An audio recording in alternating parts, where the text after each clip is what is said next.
हिमाचल प्रदेश बिजली बोर्ड कर्मचारियों की पुरानी पेंशन से लेकर बिजली बोर्ड में इंजीनियरों के खत्म किए गए 51 पदों और निकाले गए 81 चालकों की नौकरी बहाली पर अब 18 नवंबर को फैसला हो सकता है। राज्य बिजली बोर्ड प्रबंधन के साथ बिजली बोर्ड के कर्मचारियों के संयुक्त मोर्चे की बैठक में इन सभी मसलों पर विस्तार से चर्चा हुई है। संक्षिप्त में बताएं, क्या वार्तालाप हुई, क्या कुछ निष्कर्ष निकला? हमारे बीच में HPSC employees and engineer joint front के कन्वीनर लोकेश ठाकुर जी और कपटा जी, बाकी सारे जो कंस्टिट्यूएंट है ज्वाइंट फ्रंट के उनके पदाधिकारी। आज सुबह हमारी मीटिंग गवर्नमेंट में राकेश कंवर जी के साथ हुई और जैसा आप साथी को बताना चाहूँगा, हमारी 6 नवंबर को माननीय मुख्यमंत्री से बैठक हुई थी और जिसमें काफ़ी लंबी वार्ता हुई थी और जो मुद्दे ज्वाइंट फ्रंट ने उठाए थे उसमें माननीय मुख्यमंत्री ने कहा था कि आप इन मुद्दों को लेकर के मैनेजमेंट से 11 को मीटिंग कर लो। उन्होंने इंटरिम डायरेक्शन भी मैनेजमेंट को दी थी कि 11 को मीटिंग कर लो और किन्हीं कारण से MD को आज बाहर जाना पड़ा। तो उसके बाद हम राकेश कंवर जी से मिले और उन्होंने डायरेक्टर जो हमारे फाइनेंस है और जो बाकी ED है उनकी ड्यूटी लगाई। हम आज उनसे बैठक करके आए। आज बैठक में बड़ा इशू तो यही था कि भी जो नेक्स्ट मीटिंग जो होनी है, नेक्स्ट मीटिंग गवर्नमेंट बिजली बोर्ड मैनेजमेंट और ज्वाइंट फ्रंट की एक ज्वाइंट मीटिंग होनी है गवर्नमेंट में। जो इशू हमने रेज किए हैं वो 18th की मीटिंग है, अभी 18th नवंबर को सचिवालय में होनी है और उस करके जो मैनेजमेंट है हमारा व्यू मैनेजमेंट के सामने हमने रखा और मैनेजमेंट अपना व्यू उस मीटिंग में रखेगी। तो उसमें जो भी फैसले होने वो मुझे लग रहा हार्डली का हम कह सकते हैं कि 18th की जो मीटिंग है उसी में कोई फैसले इन मुद्दों पे आने हैं। अब जो आज जो मैनेजमेंट के साथ वार्ता हुई है उसमें जो हमारे मुख्य मुद्दे थे, एक मुद्दा तो यही है जो आपकी कुंजा पोस्ट है इंजीनियर कैडर की ख़त्म की है। हमने उसमें बात रखी कि ये फंक्शनल पोस्ट हैं और इसके नीचे ज़रूरत है और इनको रिव्यू किया जाए और एक कुंजा पोस्टों को बहाल किया जाए, क्योंकि आज जो पोस्टें नीचे उससे कहीं ना कहीं जो हमारी सर्विसेज है, ऑफिस की सर्विसेज है, वो इफेक्ट हुई हैं। तो इस पर हमने बात कही। दूसरा जो बड़ा इशू था, जो हमारे 81 जो ड्राइवर हैं आउटसोर्स के उनको बाहर किया गया, उसमें से जो अभी तक हमारे पास डाटा आया लगभग 30 लोगों को नोटिस जो सर्विस प्रोवाइडर उसने दे दिए हैं और बाकी के नोटिस शायद कहीं पाइपलाइन में। पर इसमें हम एक चीज़ भी कहना चाहेंगे, देखो कितना बड़ा इंजस्टिस है। आज पिछले कल किसी साथी को नोटिस मिला है और 30 की डेट का नोटिस है और उसकी बैक डेट से पहली से उसकी सेवा समाप्त कर दी है। कहीं ना कहीं मुझे लग रहा है टेक्निकली भी गलत है।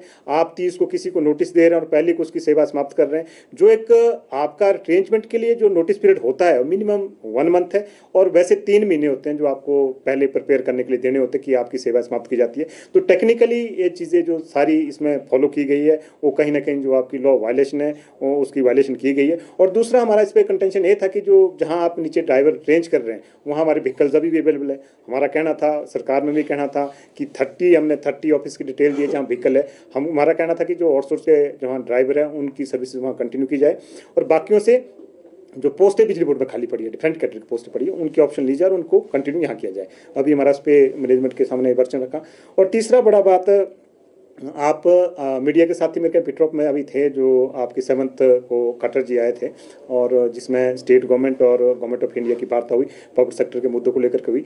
उसमें पावर सेक्टर का एक इशू आया जो बिजली बोर्ड से कंसर्न था। वैसे 5-6 इशू थे उसमें हट करके थे, लेकिन एक इशू जो बिजली बोर्ड का कंसर्न में आया उसको लेकर के हम सब चिंतित है। जो सारे लोग बैठे हैं, जो मीटिंग कर रहे हैं, मीटिंग में डिटेल चर्चा हुई। उसमें कहा गया जो स्टेट की ओर से प्रपोजल देगी कि 66 kV से ऊपर का जो सिस्टम है उसको बिजली बोर्ड से अलग कर दिया जाए। उस पर हमारा कहना है 2010 में जब बिजली बोर्ड का पुनर्गठन हुआ था उस टाइम एक जो ज्वाइंट फ्रंट था उसमें सारे कंस्टिट्यूएंट थे, प्रदेश सरकार, बिजली बोर्ड की मैनेजमेंट और ज्वाइंट फ्रंट के बीच में एक समझौता हुआ था। उसमें कहा गया है, लिखित है, अभी भी कहा गया है, उसमें जो अभी भी आपका डॉक्यूमेंट है उसमें कहा गया है कि अगर कोई भी आपका सर्च बिजली बोर्ड से अलग करना है उसके लिए आपको ज्वाइंट जो फ्रंट है उसको कंसल्ट करना पड़ेगा। तो आज हम कहना चाहेंगे, इस आपके मीडिया के माध्यम से कहना चाहेंगे, वैसे भी हमने मैनेजमेंट से बात की है, सरकार में हमने बात की है कि बिजली बोर्ड का कोई भी असर्ट्स गैर कंसल्टेशन के नाम दिए जाए। दूसरी बड़ी बात हम ये कहना चाहेंगे क्योंकि जो अभी ये जो ट्रांसमिशन के सर्ट्स हैं ये 2200 करोड़ के हैं जो बिजली बोर्ड से अलग होने की बात की है। अगर 2200 करोड़ का आपका सर्च बिजली बोर्ड से बाहर जाता है, 29,000 हमारे पेंशनर्स हैं, उनकी जो सोशल सिक्योरिटी है या हमारी सर्विस कंडीशन पूरी तरह से प्रभावित होगी। हम ये कहना चाहेंगे कोई भी सर्च बिजली बोर्ड से बाहर न दिया जाए और इसका हम सीधा ये भी कहना चाहेंगे आज अगर बिजली बोर्ड के पास ट्रांसमिशन के असर्ट्स हैं उसका कहीं ना कहीं प्रदेश के कंज्यूमर्स को उसका फायदा सस्ती दरों के रूप में मिल रहा है। अगर ये असर्ट्स लग किए जाते हैं तो कहीं ना कहीं जो बिजली दरें हैं प्रदेश में और बढ़ेगी। और जो चौथा हुई वो है जो आज बिजली बोर्ड में शॉर्टेज ऑफ स्टाफ है। आज बिजली बोर्ड में लगभग 9,000 पद डिफरेंट कैटेगरीज के खाली पड़े हैं। और इसमें 1030 पोस्टों का पहले जो प्रोसेस था रिक्रूटमेंट का वो 1.5 साल से पेंडिंग है। हमने कहा उस पर जल्दी भर्ती प्रक्रिया शुरू की जाए जूनियर टीममेट की। तो उसमें गवर्नमेंट में एक चर्चा थी कि आउटसोर्स पे किया जाए। तो हमने माननीय मुख्यमंत्री को कहा कि ये इलेक्ट्रीशियन जो लाइन का काम है उसमें टेक्निकल काम है, उसमें आउटसोर्स पे मल्टीपर्पज से नहीं चला सकता है। तो उन्होंने एग्री किया कि बिजली बोर्ड की पोस्ट है वो टेक्नीशियन इलेक्ट्रीशियन जो है उन कैटेगरी से भरी जाएगी। तो अभी वो जो 1030 पोस्टें अप्रूव्ड हैं उस पर हमने मैनेजमेंट से बात की, उस पर जल्दी आपकी भर्ती प्रक्रिया शुरू की जाए ताकि जो नीचे शॉर्टेज स्टाफ है थोड़ा सा उसको मिटवित किया जाए। ये इश्यूज़ हैं जिनको लेकर के, इसके अलावा और भी बहुत सारे इशूज़ हैं जिन पर हमने चर्चा की है। इन इशू पे हमने मैनेजमेंट को अवगत कराया और हमारी उम्मीद है, हमने मैनेजमेंट से रिक्वेस्ट भी की है कि अगर ढांचे में कोई आपको चाहेंगे, कोई आप फाइनेंशियल रिफॉर्म करना चाहेंगे या ऑर्गेनाइजेशनल स्ट्रक्चरल रिफॉर्म करना चाहेंगे, इसमें जो ज्वाइंट फंड के लोग हैं जिनकी ज़िंदगी इसमें बीत गई है 35 साल 30 साल 20 साल के जिनकी सर्विसेज हैं, वो आपको बेटर सजेशन दे सकते हैं। अगर आप कुछ ऐसा चाहेंगे तो आप बैठक करके हमारे से इनपुट लीजिए और जो भी बिजली बोर्ड के बेटरमेंट के लिए होगा उसमें हम साथ हैं। एक बात हम और कहना चाहेंगे, जो सर्विस कमेटी आज जो sub committee cabinet sub committee बनाई गई है उससे भी हम अनुरोध करना चाहेंगे। उससे हमारी एक बैठक हुई थी। हम कहना चाहेंगे कि सब कमेटी के जो भी फैसले हैं वो व्यवहारिक है। मुझे लगा कहीं ना कहीं सब कमेटी अपने में टेक्निकल इंस्टीट्यूशन है, टेक्निकल एक्सपर्टीज नहीं है, तो मुझे लग रहा है कि अगर उसके आइसोलेशन में या बगैर पूछे कोई फैसले होंगे तो व्यवहारिक नहीं होंगे। तो हमारा निवेदन रहेगा सब कमेटी से भी, जो ज्वाइंट फ्रंट है, जो डिफरेंट कंस्टिट्यूएंट है इस ज्वाइंट फ्रंट के, जिनके पास अनुभव है, कोई भी इशू है जो बिजली बोर्ड के बेटरमेंट के लिए उससे हमारे से इनपुट ली जाए और जो भी बिजली बोर्ड के लिए बेहतर होगा हम सब कमेटी के साथ उसको शेयर करने के लिए तैयार है। ये आज की वार्ता के माध्यम से मैनेजमेंट के सामने बात रखी।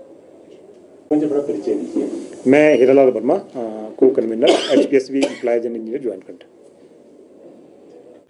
शिमला से कैमरामैन युगमार्ग टीवी।